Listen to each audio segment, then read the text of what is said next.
also to writing, right? Especially when it comes to referencing, the way things refer back to other things. Okay? And then we have the grammar of patterning. All right? So, if we give students an activity like this, they have the pattern, she, verb, object, me, and then the rest of the sentence. In this case, we have two objects. And then we ask them to add as many different verbs as possible to this list of verbs, okay?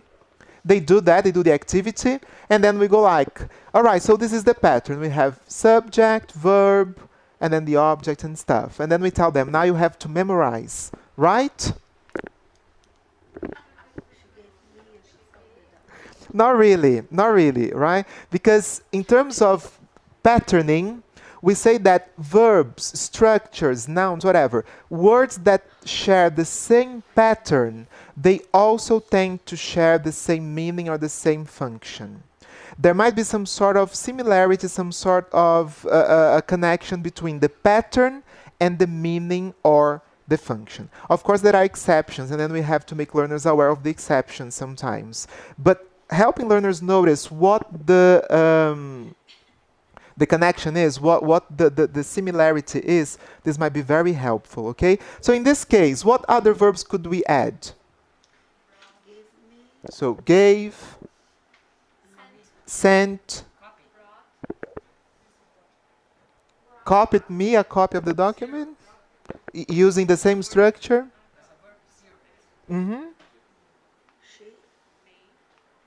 Made or emailed. Okay? But if we look at the pattern here, it's always this idea of giving and receiving. So students can get the idea that, okay, what I have here is the subject, verb, then the person, and what was given, because the idea is I'm giving something, the other is receiving something. Or we can have this example. How do you usually tell the students about this? What we tell them in terms of verb patterns? Pattern. Simple past. But we usually show the verbs and tell them, look, it's followed by ing, you have to memorize. Or it's followed by the infinitive, you have to memorize, isn't it? That's how it works traditionally. But is there a pattern in terms of use? Can we find any common ground in terms of use?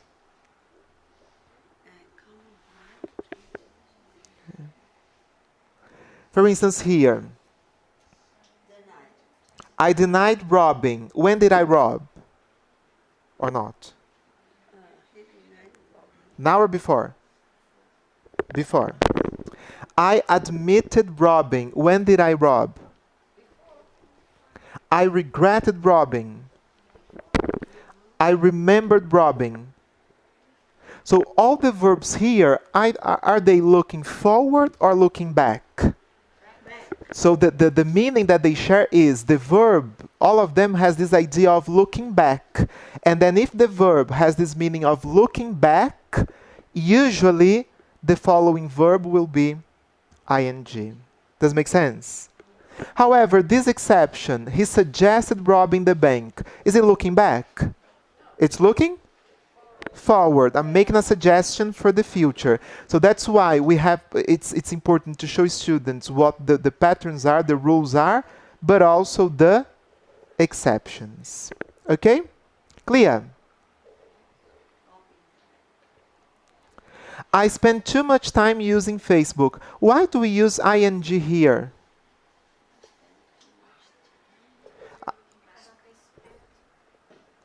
But I spend time using Facebook. I use Facebook now on a daily basis, every day maybe. Why is it that it's ing in this structure? Spend time doing. Yeah, that's the pattern. I spend time doing something. Because it's time, so it's a continuous action. And because psychologically speaking, in my mind, it's related to that. In my mind, things are happening simultaneously. So when I say I spend time using Facebook, one of the functions of the ing is to show things that are happening at the same time, isn't it? One of the functions. That's what's happening psychologically. I'm saying that I spend time and I spend time doing something specifically. Psychologically speaking, in terms of mental process, it's happening now as I speak. That's why the pattern is I spend time doing something. Does it make sense? So there is an explanation for things that we usually go like, oh, just because. Oh, because. Oh, guys, you have to memorize this. I mean, I memorized, I learned, and then, there's no explanation. Oh, it's one of the rules and stuff like that. Does it make sense? Yeah? How can we make language a bit more concrete for learners and more meaningful by actually helping them engage with the meaning that the forms convey? Engaging with the context of use that the forms convey. Going beyond simply teaching the form, look, it's deny ing, deny doing, admit doing, regret doing, remember doing, that's the form. How can we go beyond the form to show students that there is a thread of meaning, there is some sort of connection between the form and the meaning, the form and the context of use. Does it make sense? Yeah? So, if I'm saying that there is a connection between form and meaning, what kinds of meanings can we then identify? All right? So look at this situation here. Tickets, please. Where was this sentence said? On the bus. Subway, Could be. Subway. cinema, movie. All right. So again, you see, from just two words, we have the whole context. And here, in which situation could this sentence have been said? On the phone, for instance, you see? So as I said, we need grammar to make the speaker's or writer's meaning clear when contextual information is lacking. So if I don't have that much contextual information, I'm going to use more grammar to make the meaning clearer or more precise. So,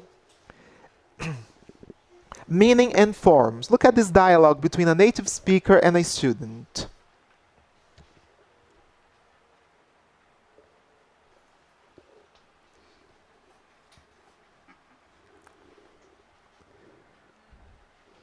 What was the problem? Grammar, right? So,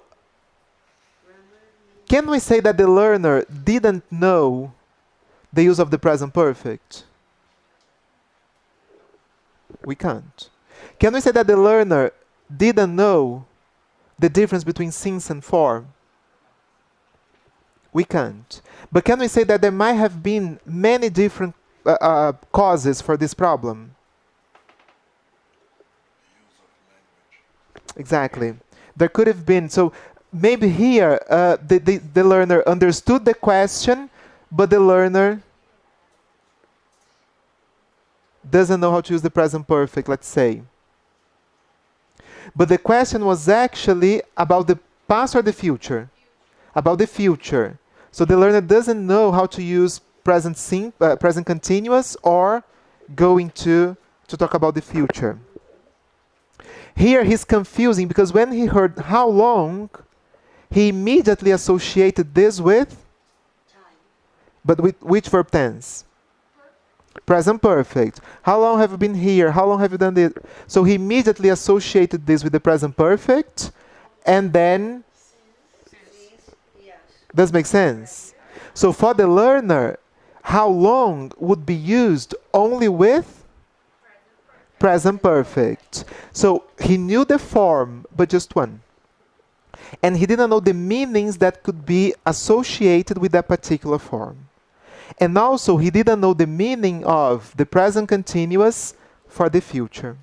So just knowing the form, just knowing, as I called in the title of this presentation, just knowing different forms doesn't guarantee that the student will be able to use that form in the correct situation or context when he needs to use them. Because the meaning of those forms may not be clear for the learner. Okay? So a very important point here is we can have different forms conveying the same meaning. Different structures that could be used in the same situational context. And we can also have different meanings conveyed by just one form. Like the present continuous, that can be used to talk about something happening now or something that will happen in the future, for instance. Same form, different meanings.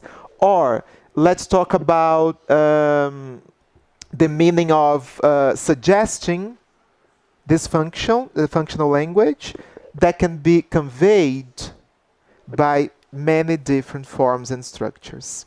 Okay? So this is what Thornbury says about this topic of meaning and form.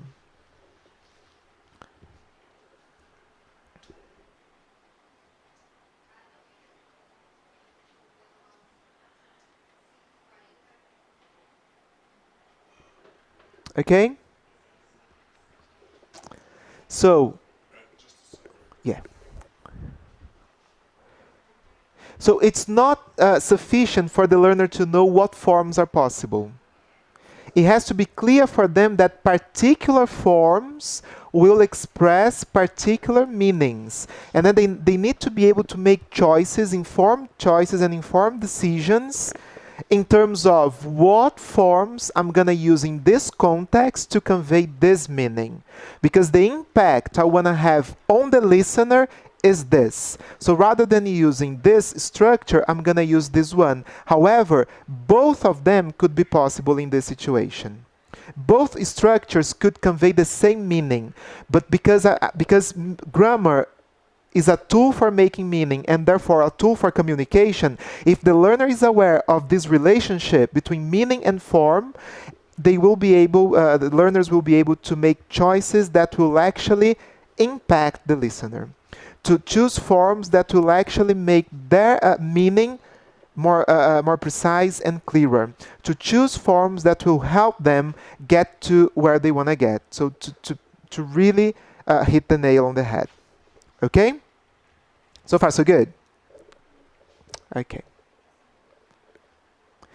Thornbury says that we have two types of meanings that grammar can convey.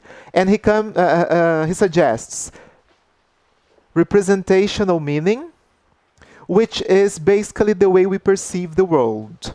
So I could say, for instance, if I'm on the beach and I see the sun there, and there are many things I can say about that moment. I can say, the sun set, the sun is setting, was setting, or had set. Basically, I'm using different tenses, present, past, past as well. I'm using different aspects. Here is the continuous aspect, here is the perfect aspect. Because by using different tenses, different aspects, I can change the message I'm conveying. So I can give the idea of something that's incomplete, still in progress, something that finished before, and stuff like that. I can organize the language to show the subject. I can organize the language to show the object. It's not the case here, but let's say that the children were playing the guitar, for instance. I can organize the message to add adverbials, and they were attending the session at Disal, and stuff like that. So basically, I'm using grammar just to describe the world and the way the world is perceived. However, we also have what's called interpersonal meaning. And this interpersonal meaning is the way we use grammar to ease the task of getting things done. And this is important if you think about the learner in terms of what language choices I'm going to make given the impact I can have on the listener. So with the person next to you, what's the difference between these sentences here in terms of grammar and in terms of message? Can you share?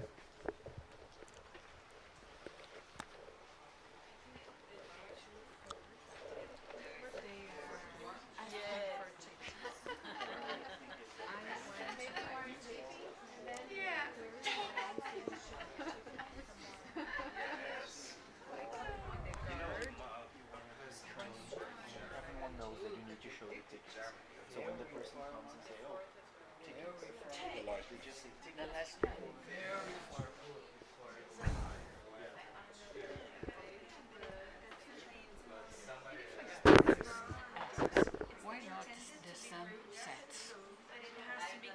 could be then it's the present. Because there was the past, the sunset. Could be the sunsets in the present. Yeah. The sun sets at 6 o'clock at this time of year, let's say.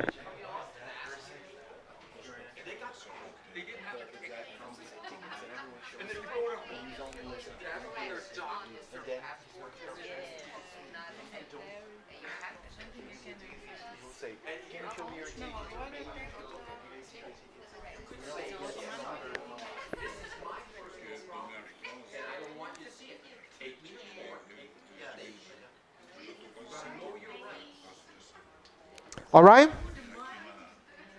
Okay? So the main difference is here.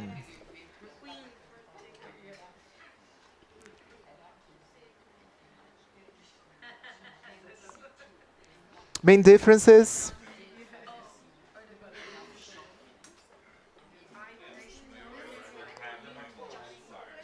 Sorry?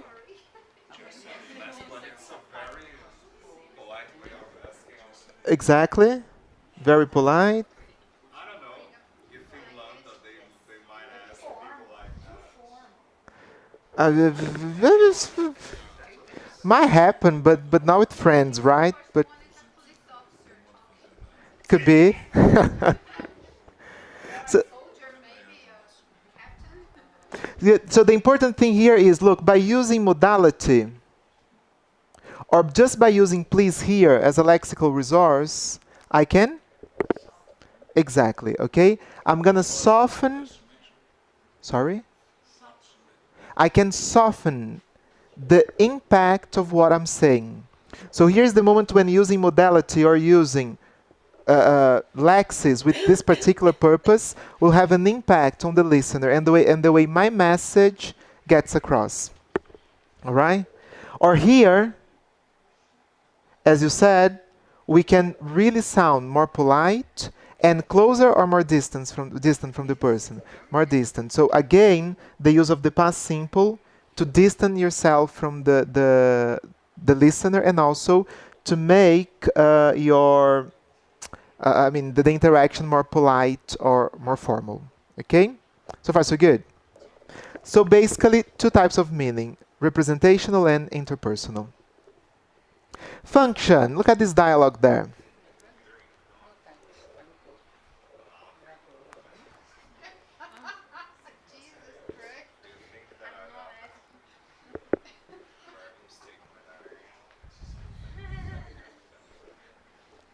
So what's the situation there? The guy went to pick up a girl for a date, Uh-huh. and the father wants to know if he's an alcoholic. Not an alcoholic, but if he drinks alcohol.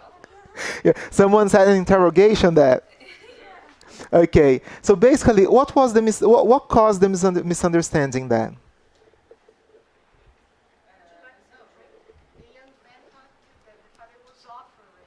And why? Why did he think so? because he is used to that drinking. It's very normal. Usually when you're like at a party and someone asks you, do you drink? And you say yeah, then they will pour you a drink and hand you a drink. That's what he thought. Exactly. Absolutely. So again, this is related to grammar and function. The same question, the very same question in different situations would have a different function, a different meaning, okay? And it could be offering, but it could also be just checking because I'm concerned and stuff like that. Does it make sense? Are students aware of this? And is it important for us as teachers to make them aware of this? Absolutely.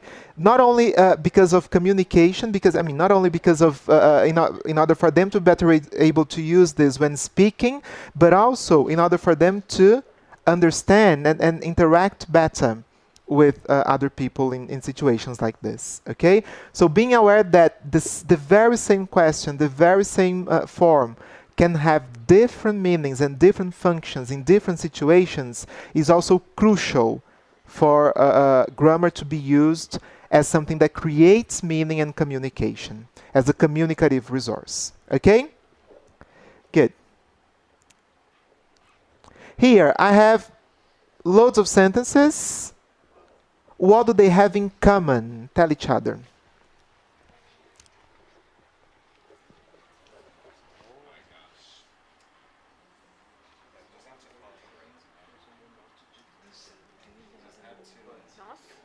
It's like a tongue twister.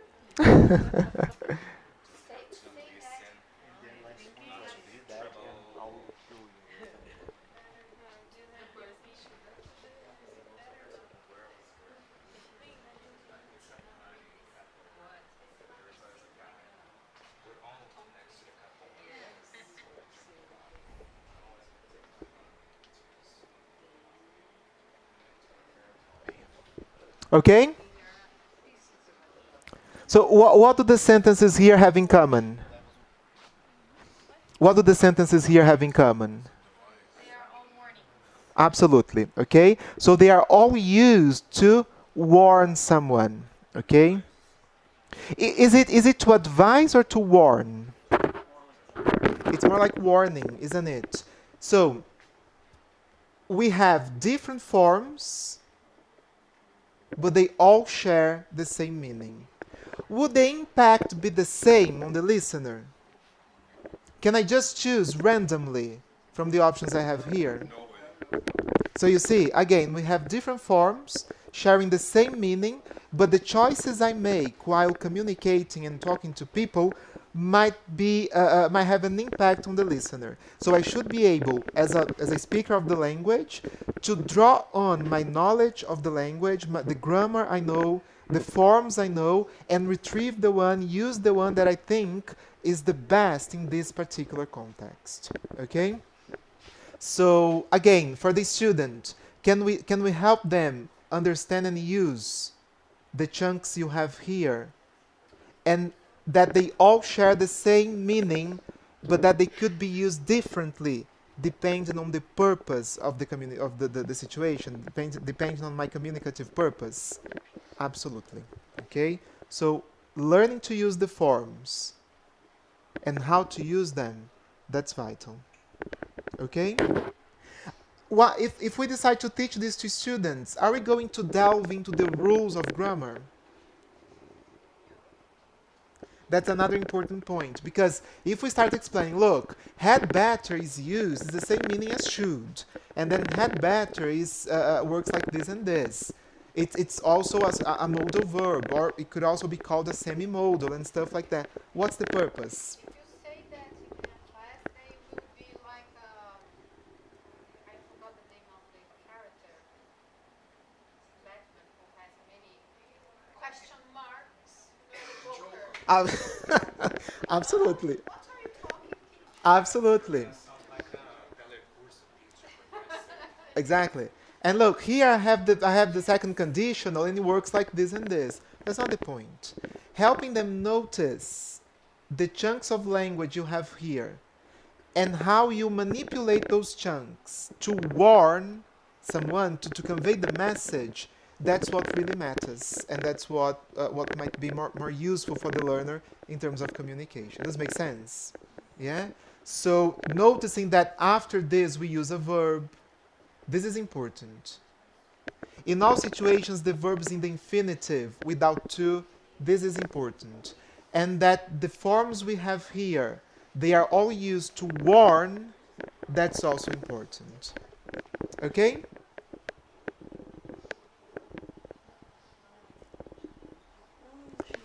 What do you have there on the board? What's that?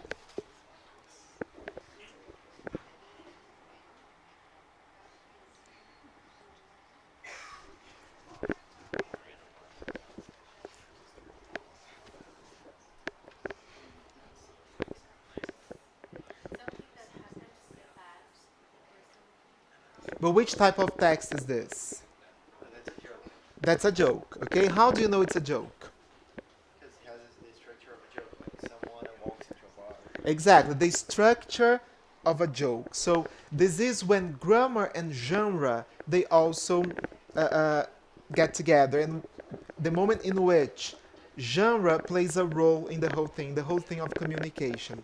So basically what we have here is the structure of a joke A snail walks into a bar and stuff like that. Which verb tense is it? Present simple, right? Okay. So we use. And why do we use present simple here?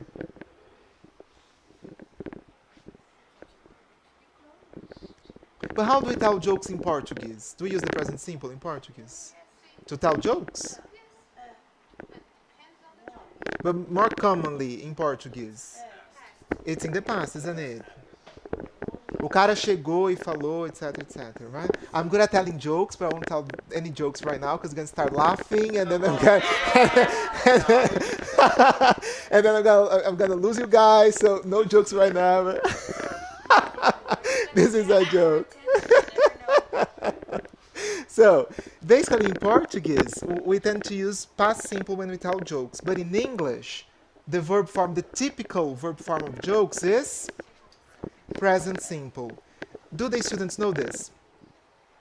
So they're telling a joke in English, and chances are that they're going to use which verb tense?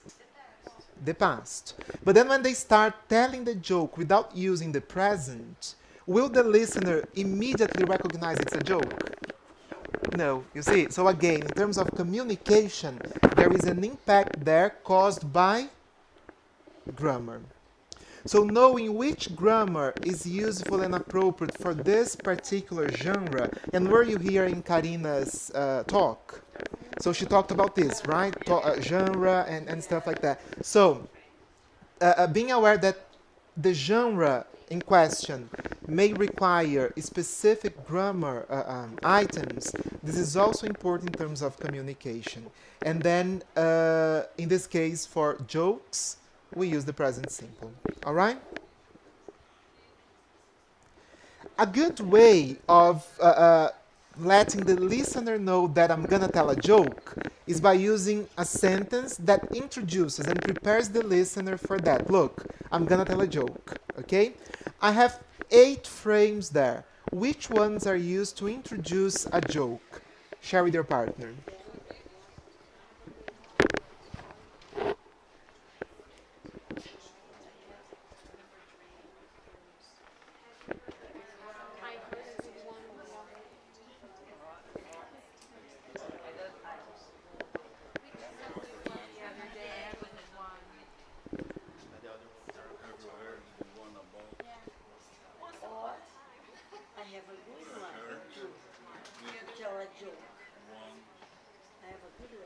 Okay? Which numbers? 3 and 8. 3? 4. Not really. 6 and 8. So 3. I heard a good one the other day. 6. I have a good one. And have you heard the one about, look, when I say these things, what will the listener expect? A joke, okay? So this is a way of preparing the learner and teaching the learner how to use language in communication effectively to achieve the intended purpose, the intended outcome. So, yes, if I use one of this, the listener is going to be expecting a joke. And then I know that while telling the joke, I will normally use the present simple. And then my communication will be more effective, okay? Very British, this one, right? Who likes this type of humor? Do you find it funny? Come again? Yeah. I like it, guys. Mr. V. I like it. It's sort of fun, isn't it? Not really. It's silly, isn't it? Yeah. Yeah. But again, very typical of British humor, isn't it? Yeah. So we have the fixed phrases here. Okay. The others, the ones that are not used to introduce a joke, they can be used to introduce which type of text, which genre. For instance, number 1. Then there was the time I'll always remember the time, etc., etc. Anecdote. Absolutely. So the others can be used to introduce an anecdote. And what's a typical thing of an anecdote? Tell the present about yourself. Necessarily. about yourself. Yeah, it's personal, but necessarily about the present. No. About yourself. It's a short story, right? Yeah. Something that happened to me. Could be something funny, Tragic. tragic, exactly, okay, or embarrassing, whatever, all right? But there are certain chunks of language that I can use to introduce the anecdote, to prepare the listener for the anecdote, or things that I can use to manage the whole discourse and the whole interaction while telling the anecdote. So it's getting too long, I'm gonna cut things short, not many details. Or many bad things happened, and on top of it all, there was this. I have digressed a bit, and I'm gonna go back to the main topic. I can use anyway. Or I'm going to summarize and say what I've learned from the situation, and I can use, for instance, looking back on it. Okay? Is this helpful for learners in terms of genre, in terms of telling an anecdote? Absolutely. Because they're gonna be able to prepare the listener for the anecdote, to introduce the anecdote.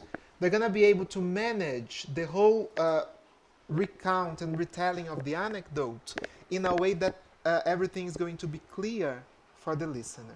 All right? Does this require from the learner managing his grammatical and lexical knowledge?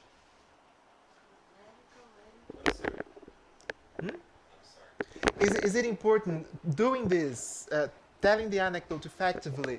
Does it require from the learner, from the student, the ability to manage his grammatical and lexical knowledge effectively? Absolutely.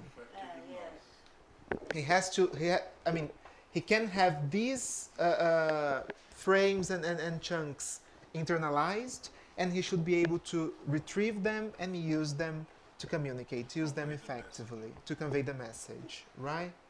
So can we teach them chunks like this? We can. But again, just knowing the chunk, just knowing the form, without the use, the meaning, the situation in which we actually use, is it helpful? No. Not really. So they have to know this and when to use this in this particular genre. Exactly. They have to know number 3, number 6, number 8, and know that these things can be used to introduce a joke, for instance. I had the feeling that someone walked past me. Spooky. I'm going Might to be. wait just for a second. Yeah, you will, but it wasn't you. Huh? All right. So is this clear? Yeah. So I have an anecdote here. That's okay. And it's real. It's about myself. So 1 second for you to